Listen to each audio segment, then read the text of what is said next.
Welcome to the Round Table. I am Jennifer Eller, and with me today is my co-host Mike Hill, our producer Nick Wilson, Yay. and then our guest is Shane Smith.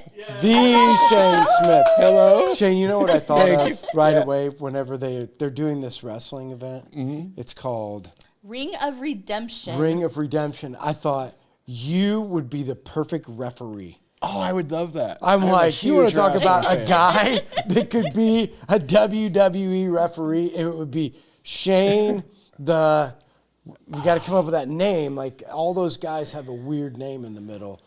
Anyway, that's all I could think of. I'm like, you would be the perfect one. Well, I think you send that out this week? Ring of Redemption, something? Yeah, so I thought, Shane, Ring of Redemption, referee. Yeah, that would be Perfect awesome. referee. Cut off shirt. You'd have the animated, like, faces and, I'd be good. That was off Yeah, the no, subject. that's awesome. I'm a huge wrestling Do we fan, need a so- referee, or they like No, have they to be bring a it all. sanction? Yeah. So Huntington University students are doing a event here on April 12th. So it's a Friday night. You can get tickets. We'll be promoting it, but it's a wrestling event. So yeah. Can Shane be the villain? Probably not. This Have is you a ever whole wa- production that they're coming. I So know. You always got to have that crazy fan that jumps the ring. Yeah. It's part of the show. It's got to be there. I mean, we can probably get Shane in early. hey, Don't you Shane, think of Shane being a crazy guy I like think that? it would be awesome. I mean, nothing against him, but doesn't he look like that guy? The guy that would be in there holding up the sign, and the next thing you know, he puts it down and goes running in there and starts fake beating up somebody. The funny Fake thing beating is, up? back in the Oh, no. Is that real? Real beating up. back in the Really. day, me and my friends used to do. You ever play pig in basketball? Yeah. We did it, but whenever we missed, you got to do whatever wrestling move you wanted to the other guy. Like suplex him right out there Whatever on the you wanted con- to do. See? You could not say Look no. at that. He's got the eyes. If you're watching, go to this moment. He starts putting his hands up, his eyes give it, like I can suplex him. That is what I'm saying. That's what I love about Shane. Just that animated look. Sorry, Jennifer. Gosh. That's all I could think of. That's awesome. That's awesome. Okay, so what's your favorite childhood memory? Well, as much as I did enjoy Happy's Place. No, we're talking about that. Come on, you we're gotta talking about okay, that. add in your childhood memory, but you got to make sure you talk I about will. Happy's Okay. Place. Definitely best childhood memory was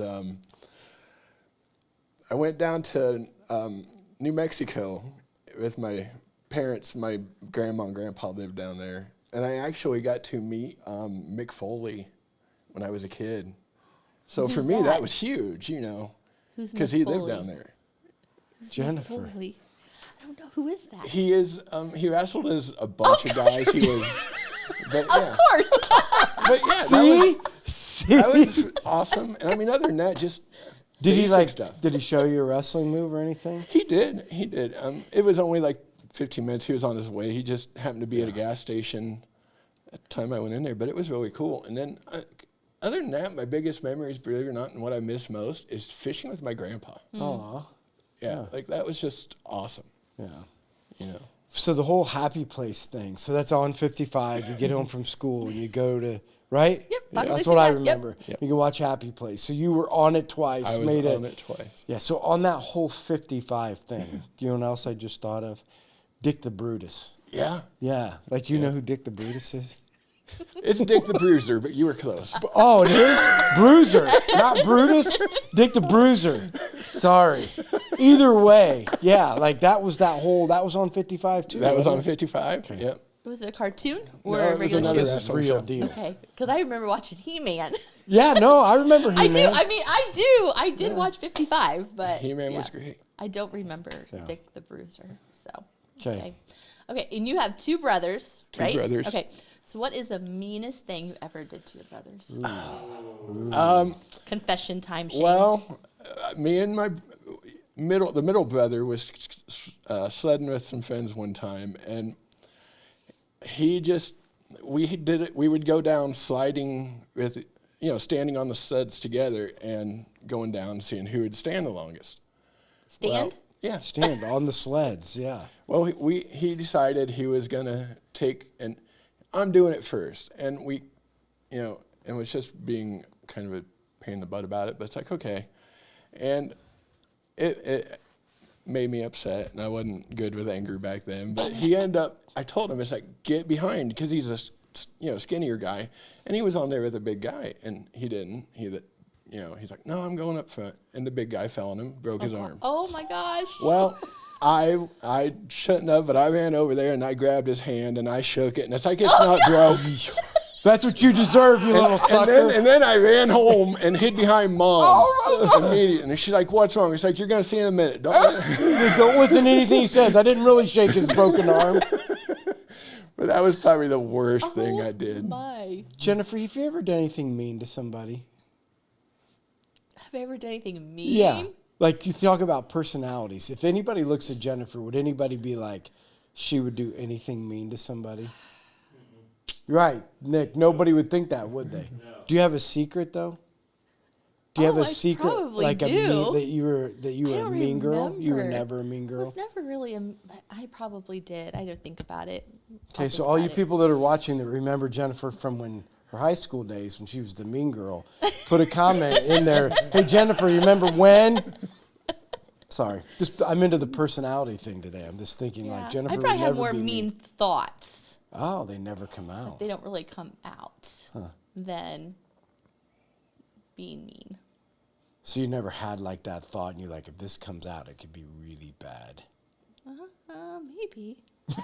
You're not sharing that with anybody? You're not going to share like this mean thought? Like I had this thought. And No. Really? Nope. What about you? What's the worst thing you ever did? Oh, gosh. No. You got to answer the question, too. So we used to do this thing called car surfing.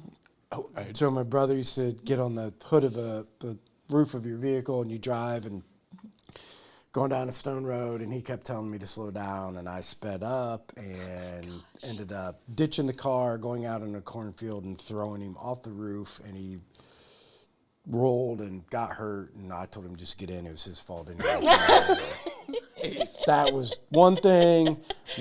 One time in Adams County, we were going through Oak Woods, used to be like a subdivision over there, and we stole the ketchup and mustard bottle from the AW root beer stand.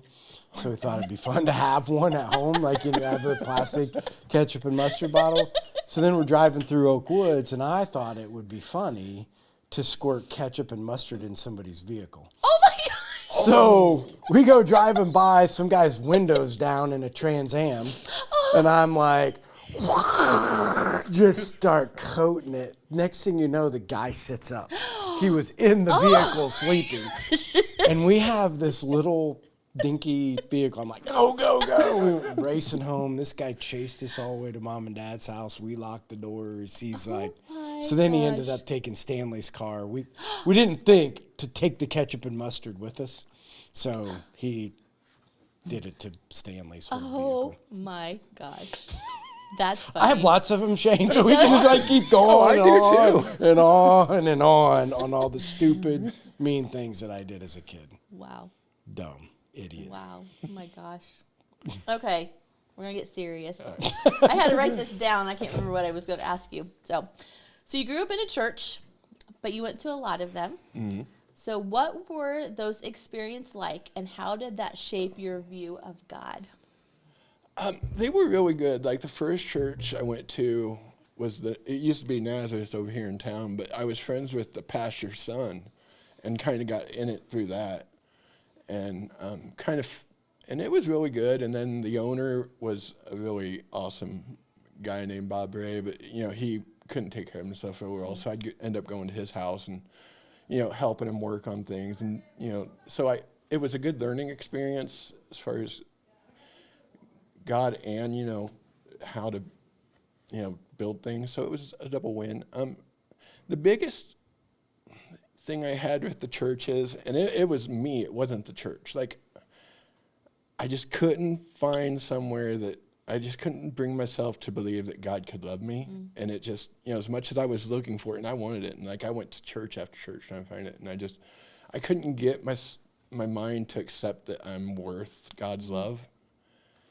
And then like after my divorce, friend moved to Arizona, but she invited me here, and like as soon as I came in here, people just kept building me up and building me up and building me up, and it was like, I'm even pretty amazed at when I look at where I am now to where I was, like how far I've come and being willing to talk and open up and, because I'm a very timid person by nature. Well, what happened? Like, what happened in your childhood? Or, again, not like we have to address childhood trauma, but like, why? You seem like, this is weird to me. Like, you seem like a very confident, forthright, like, guy that, but what you're saying is there was a time in your life where you didn't feel worthy or didn't feel. No, I was good until once I got to high school, it was like, I couldn't find a clique that I fit into. And so I tried to stay by myself, and everyone had this version of me they wanted me to be, and I knew it wasn't me. Like, I'm not against school. School's great for some people. I knew it wasn't my route. Right. And everyone's like, you got to graduate school. And it's like, and it was a nightmare for me. Like, it actually got me where I fell in depression, was suicidal for a while. I actually even tried. School. Wow. Yeah, I even tried once. I'll fully admit it, and luckily I failed. But yeah, it was rough because it's like, what's so bad about me that people just can't let me be my version of me? And Right. it was about 5 years that I just was drinking all I could and, doing everything bad I could just to not be in reality because... This is during high school or after high school? This was after. Like, I quit the first year of high school. As soon as I turned 16 and my mom couldn't tell me no, I was out. Okay. It's like... So you moved out of the house at 16? No, I lived there till I was 18. But you just did whatever you wanted to. You just didn't abide by rules and just... Shame. No, Yeah. No, you just didn't go to school. Our rules you were didn't pretty go. lax, but no, as soon as I quit, I got a job, factory job, building things, and I knew I'd be all right at that, and I did good. But yeah, and even like it's better now. Like I still have my bad days. I'll fully admit I have my bad days where it's rough pushing through, but it's never to the point where I want to do anything dumb like that anymore. Because I know he's there, and I know the next day is going to be better. I didn't have that difference before. So, but yeah. So when you're going through that in high school, or out of high school, right? So you get a job and you go down the road, and you, like a lot of people, self-medicate. So whether it's alcohol or anything, right? Like you're trying to figure out how to just numb the whatever's going on, right, inside of that. So then you grew up in the church or grew up around a church, but at this point, like faith and God, like there's a God, but he's really not a part of any of the decision-making in your life. Would you say or not? No, I absolutely would say. I would say he was not. I was always a good person. Like I've always gone on my way to be good and kind to people, but no, absolutely, I would say, yeah, because I thought, at the end he's going to reject me anyway, and that's where my mindset was. So it really didn't influence what I did. Like just not being in the reality was the biggest driving point. But I will say he was with me every step of the way. Like I wouldn't be alive today if it wasn't for him, because there were a lot of nights I don't remember. Right. So then you meet a woman? So this happens in this process? No, I didn't meet my first wife I met when I was 31. Wow. Because, that was I didn't even want a relationship. You didn't want that any time. Like, women? I didn't want anyone in. Like, I just, no, you're not. So you were a loner? I was an absolute loner. Like, yeah. And the only place that I even felt any time of kind of camaraderie was at the bar, because it was easy. Well, buy drinks, they'll like you, and you ain't got to talk about your actual life. So that was my social. That was the only social I had. Wow. Yeah, and so then when somebody did, like, what opened the door of like, okay, I'm a loner, I'm going to the bar, I'm self-medicated, I'm doing fine in life, I'm 30 years old, and now I want a woman? It was a chance meeting. Her best friend was married to my best friend, and we just all, hung out one night, and it went from there, and like it was good. And Let's say, did it help? yeah, You know, because if you absolutely- find a good woman, there. I mean, even if they Oh. make mistakes, if you find somebody that can help build you up, Oh yeah, she made me a better me, absolutely. And I mean, we're still friends, still love her to death. We just didn't work as a couple. I mean, she's married to a great guy now. Love her for it. Give him all the best. We're all in the same group, but so yeah, we grew apart. I'm not trying to dog her, but she was getting back into the party thing too much, when I was kind of ready to settle down and be the family thing, and right? it just, so it didn't work out, but it was good. And then I divorced her 4 years in. We got divorced, and, she was ready to move on. I was ready to move on. It wasn't anything bad, just easy settling. So we did that. I was single about 4 years, and then I met this amazing Catholic woman. And I'm not trying to dog Catholics either, but we were just about to get married, and the church wouldn't let her marry me because I had to get an annulment of my first marriage. It's like, show me in the Bible where it says that, and no one could. Right? So I had to. It's like, I can't do it then. It's like, I'm not going to lie in God's house to please people, and we end up separating. I went down after that to the bar, had a bad night, got in a fight with wife number 2. Because you met her in the bar too. Yeah, and a week later, we end up hanging out, and we hung out for a while. And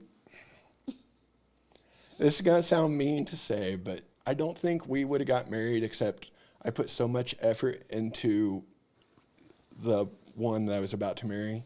It hurt. Like, it's like, that's the one, that's my forever. And then I had to give it up for something like that, and it hit hard. And there wasn't any work involved to be with her, so it's like, okay, at this point, it's just somebody. I don't want to. Well, wait a second. Okay, I had to make sure I'm tracking. So, wife 1, 4 years, got a divorce. 4 years, you meet Catholic future wife. Didn't work. Nope. Go to the bar. I'm just, again, I don't mean, I'm not saying it bad. I'm just trying to make okay, so then you go to the bar, and then I heard you say you fought with wife. Number 2, the one that he just, not the girlfriend. Not the Catholic girl I'm going to marry. No, the lady he's So going now to marry. you get in a fight with your future wife. Yeah, because we go down there, and I'm sitting there, and she looks at me, and she's like, "How do you chase every good woman away?" And then right after, Well, that's kind of harsh. and it hurt. It's like, and it made me mad, and it's like, I end up punching the bathroom door and leaving. And apparently the owner and some of the other people got on her pretty bad after I left. So she apologized, and went good. And then you're like, oh, I'd like to marry her. I did. And I don't mean that being like No, bad. I'm just saying, like, how did you go from wanting to punch her face in to wanting to marry her? Right? Because you're mad. Yeah. Yeah.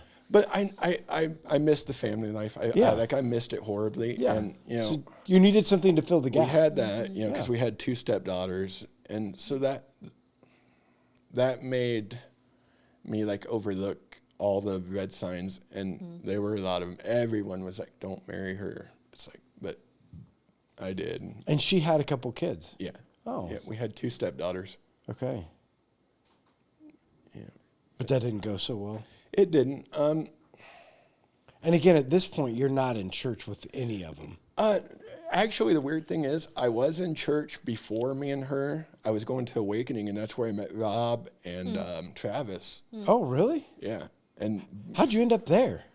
a friend of mine went there, and he invited me to go. And I went, and like that was when I first felt God. I will thank Him Awakening for that, because it was right after the divorce, and this Pastor Jeff was up there speaking, and I was in tears because just thinking about my marriage and stuff, and like, and he does the altar call, yeah, I walk up there bawling like a 2-year-old, you know.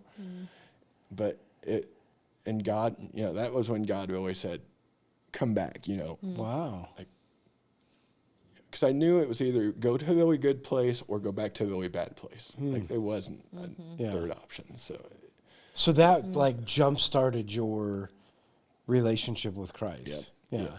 So did you get involved? Did you like get in a small group? Like tell me like how did that? I didn't, because Okay. back then, like I was so scared. Like I couldn't even make eye contact with people most of the time. Like that's how beaten down I was. Like, you know, but those two just every week made it a point to talk to me. And like Rob has been such an amazingly huge mentor to me, and I am so thankful for him. Like, you know, there's for the like, meetings outside of here, just, you know, just every step of the way he was with me and telling me, you know, what can I do to get you to where you got to be. And so, you know, but yeah, just was in that church and went good. And then the second wife wasn't a Christian, and that was one of the big things that should have made me not marry her, because if a Christian gets with a non-Christian, you're not going to pull the Christian in. They're going to,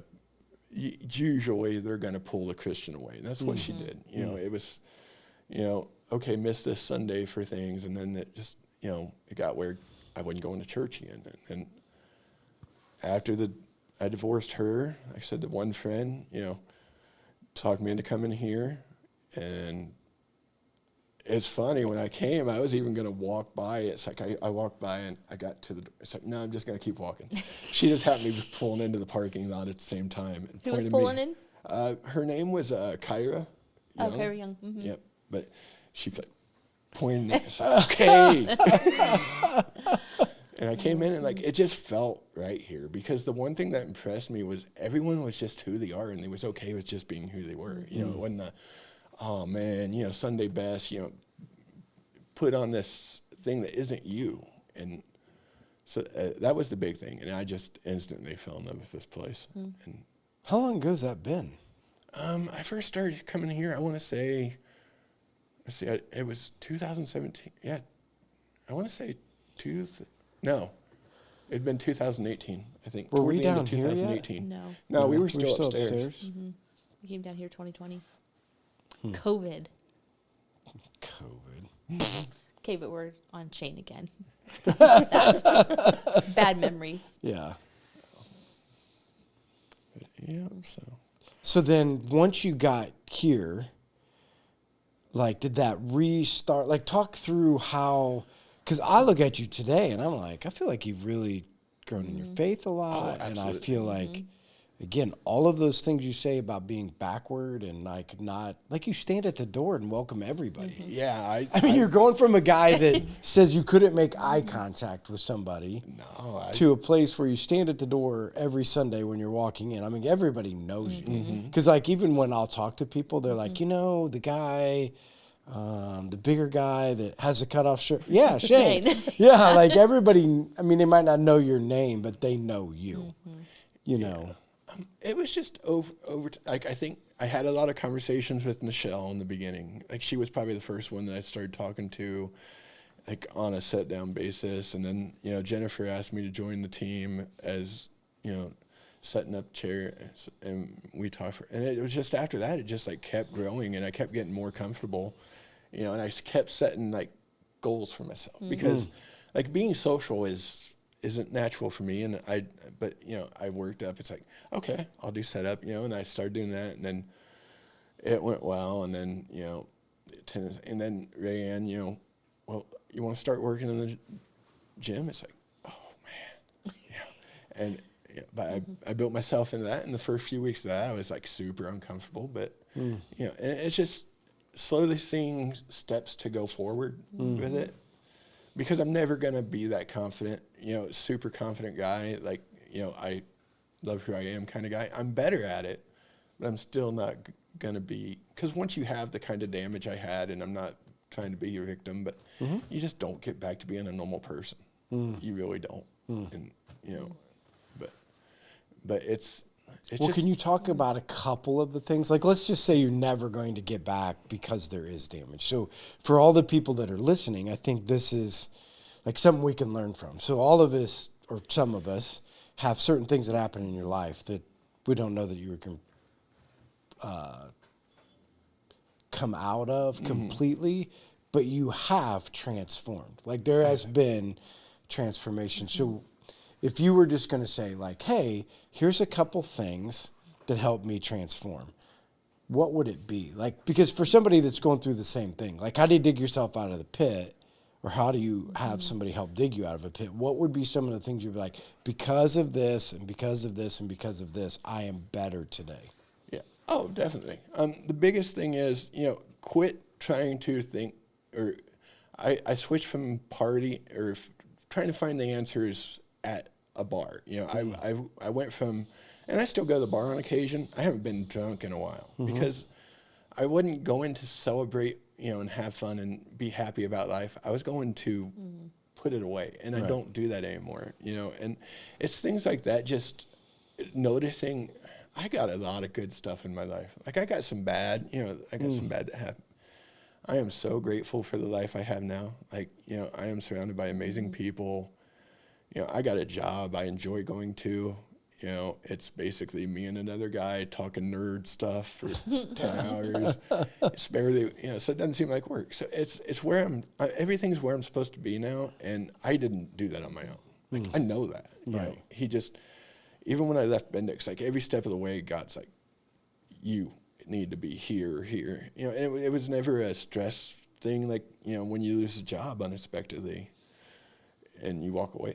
Some people do that, and I didn't have that because he was just instantly like, I'm going to show you everything you need to do. And like, I was going to go back to work right away, and he even got, I even felt him say, no, take, step away for a little bit, readjust yourself, and so it's just, the biggest thing is take time and be willing to look at the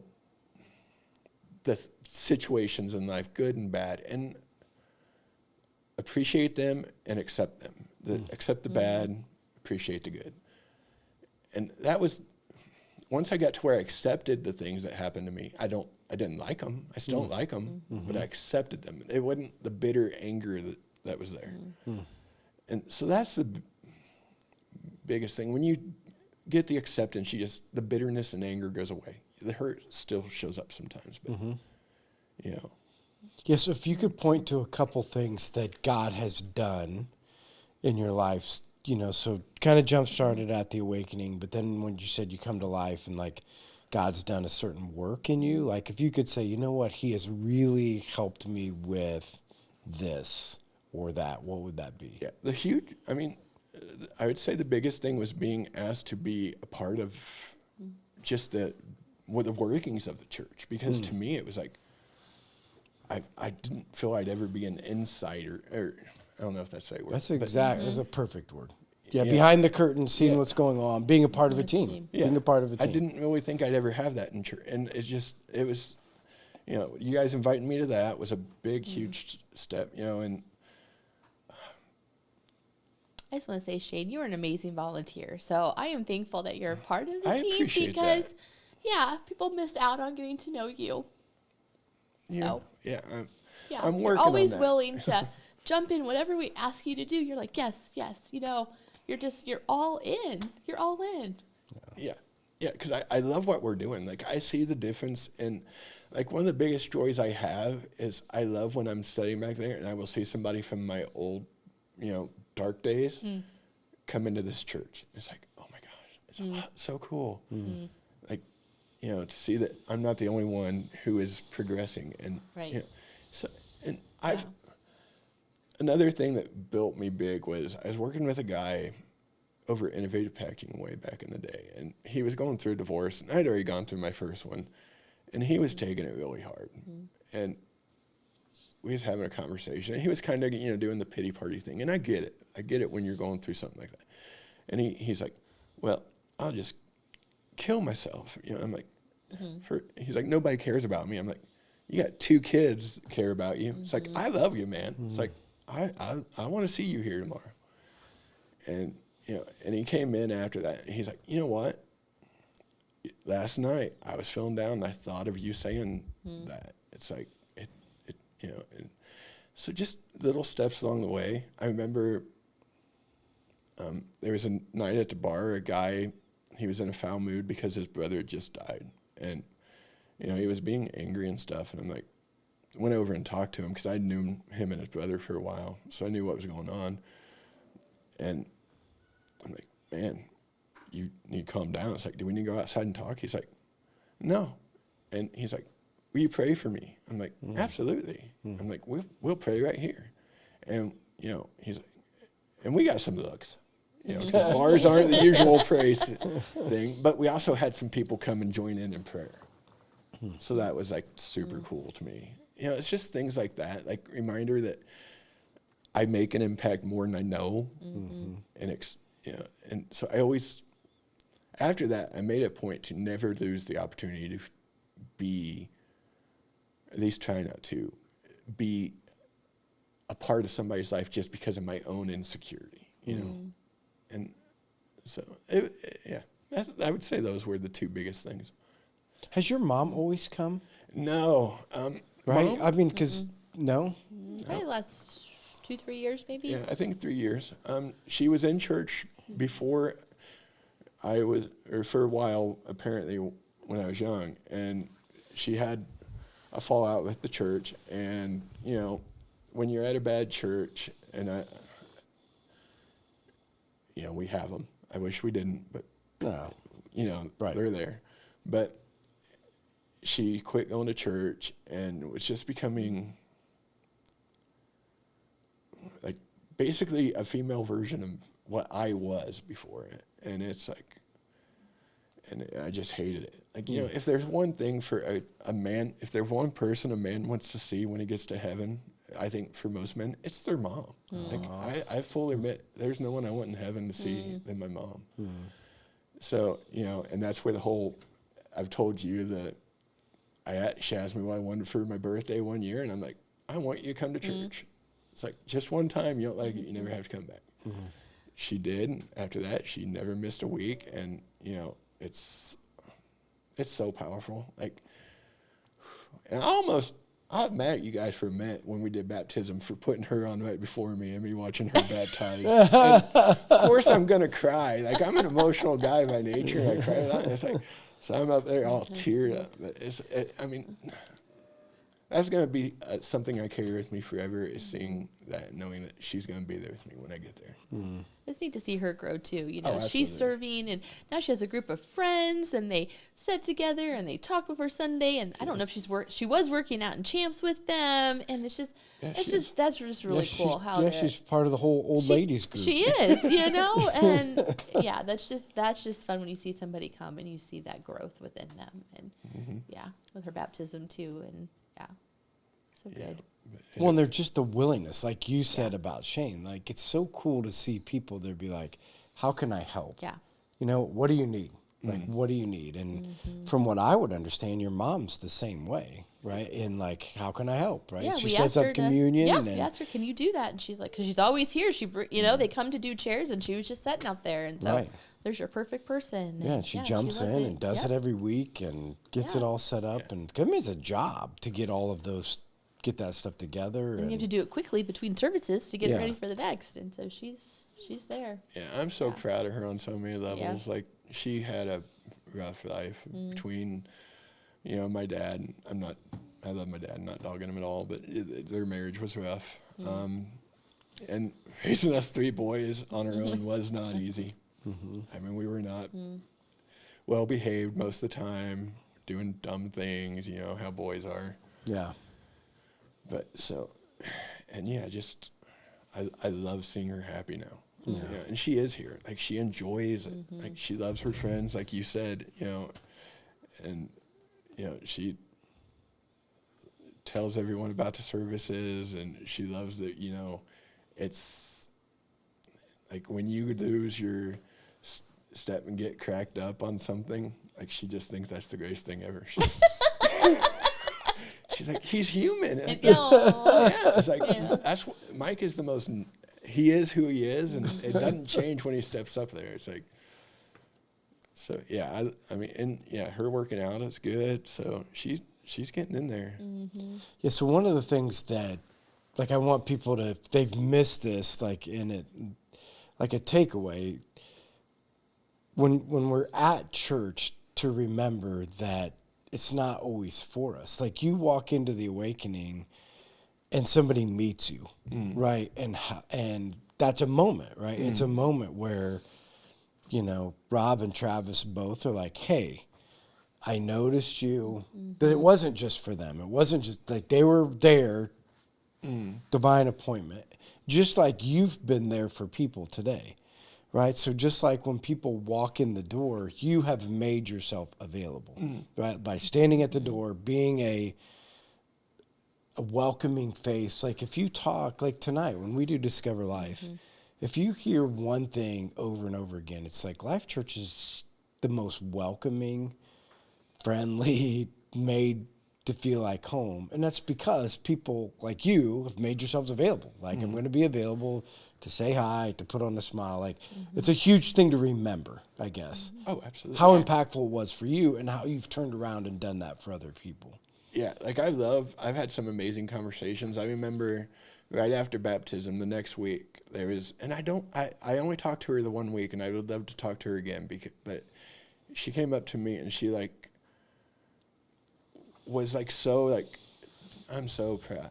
It's like talking about getting divorced. It's like, I've been through it, and it's like, I don't talk about mine. And it's like, I was so impressed by that. And it's like, you know, she's like, you sat back here and looking like a, you know, I'm not going to use the word, but a bad, you know. And it's like, and you were up there and bawling. It's like, and it's like, yeah, it was an amazing moment. It's like, I mean, even when I did the video, I remember at first, I'm like, Nick, you got to cut out the tears. No, but people need to see that stuff. Like you said, we're real, we're authentic. You know, you're back there with a cutoff, your hat. You know, you're saying those things. It's like people need to know that. It's like that's who you are, and we support that. You know, and we're all individuals, and so that helps people to feel more comfortable and sharing your story. You know, people could relate to that, and she felt like she maybe belonged more because you went through this, you know, she's going through the same thing that you went through, you know, and so. Yeah, that was awesome. So if she's listening, I would love to have more conversations with you. Yeah. Well, and I think the other thing that you shared, and I think we miss this sometimes, so it's not just volunteering, it's the power of belonging, right? That we should remember as people asking for volunteers that it's not just volunteering. It's about belonging to something bigger than ourselves, right? Yeah. And that's what you said, and I thought that was really powerful. There's something about belonging. Like, this is your home. These are your people that you are serving, that you're a part of, that you're a huge part of the team that's making a difference for the kingdom.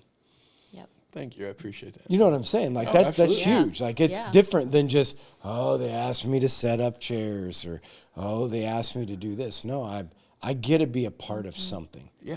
Like, that perspective is huge. And as volunteers and as people asking for volunteers, we need to remember that this isn't volunteering. This is being a part of a movement of what God is doing. And I'm thankful, like you said, thankful that I can just be a part of it. Oh, absolutely. You know, and it's at the Champs, you know, events too. Like, I've even, those have created some amazing moments too. And so I love that we have multiple ways of reaching the community, because that's why, I mean, I think that's a huge reason why we're going and getting the numbers we are, is, you know, we have, you know, outlets for people that might not know God and still come in, and, you know, we're not going to push them on you, but we'll sit down and talk to you all day long, right? You know, and tell you what's so great about them, you know. Yeah, so we're getting to the end. So here's a couple things to think about, or just one thing.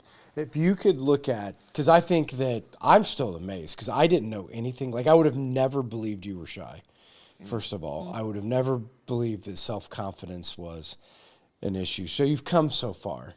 But if you could look at the next 2, 3, 5 years, you'd be like, if I could be like a preferable future for you, not even like I'd love to do this, or I'd love to, you know, accomplish this, what would that be for you in the next couple years? And it doesn't have to just be spiritual. It could be physical. It could be like anything that you want to be able to accomplish.